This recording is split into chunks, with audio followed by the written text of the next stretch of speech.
So, prophetic word, 2 Chronicles 21. Now Jehoshaphat slept with his fathers and was buried with his fathers in the city of David. And Jehoram his son reigned in his stead. And he had brethren, the sons of Jehoshaphat, Azihar, Jehiel, and Zechariah, and Azariah, and Michael, and Shephatiah, and all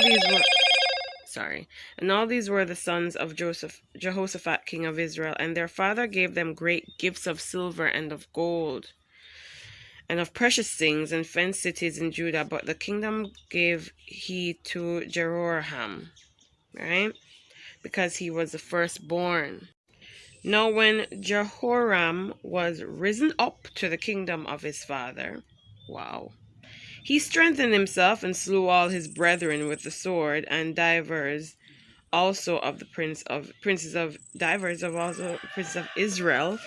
Oh, he's a murderer. He let he let it get to him.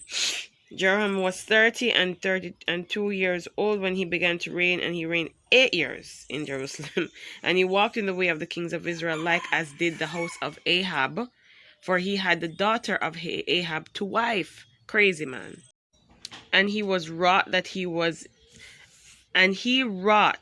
that which was evil in the eyes of the Lord. Howbeit, the Lord would not destroy the house of David because of the covenant he had made with David, and as he promised to give a light to him and to his sons forever.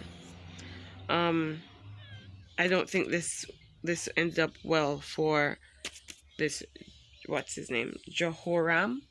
But let's get into the prophetic word nonetheless. There's somebody who's gonna see this video, and you're gonna be blessed by the Lord. You're gonna, like, I pray to God over myself that the Lord keeps me. You see, we have to seek to be kept, because this is a young man who is the firstborn, and his father has died, and by right he is the heir to the throne. And his father left all his brothers and him gifts of gold and everything.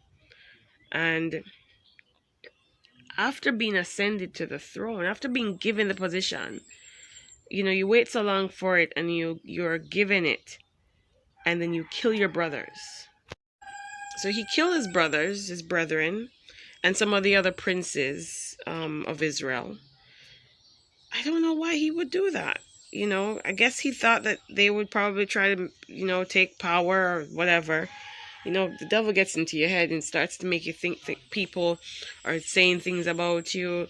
And then you start to act devilish, towards other people. We're called to be loving. And so you never know if he thought that, people were conspiring against him. But, you take the things to the Lord. If the Lord finally elevates you and you start to feel like, hey, people are coming against you, like your own family members or whoever, take it to the Lord. Bring it to the Lord. Don't try to take it up in your own hands.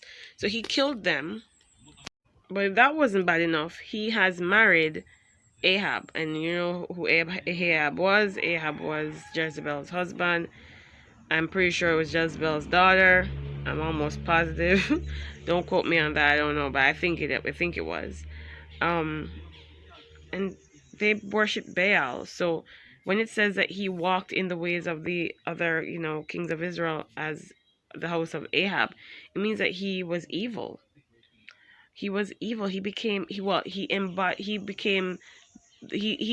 did what his father did. So yeah, even though Jehoshaphat was his direct father, they come from Ahab. Well, I'm guessing, I'm not quite sure, but I think Jehoshaphat was a good king. And then when this guy got it, because he was married to this kind of woman, he began to walk as how Ahab walked.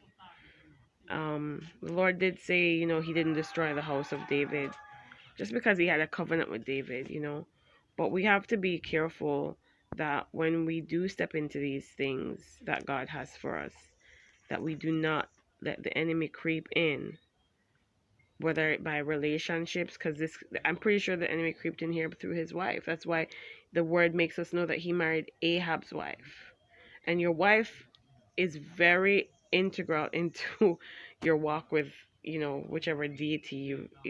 So the Lord is saying, guard your heart. I'm going to give you these things.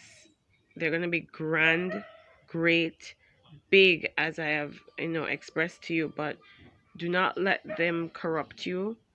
Do not let, because I've put you in position, how you perceive other persons, um, how they are perceiving you, to corrupt you.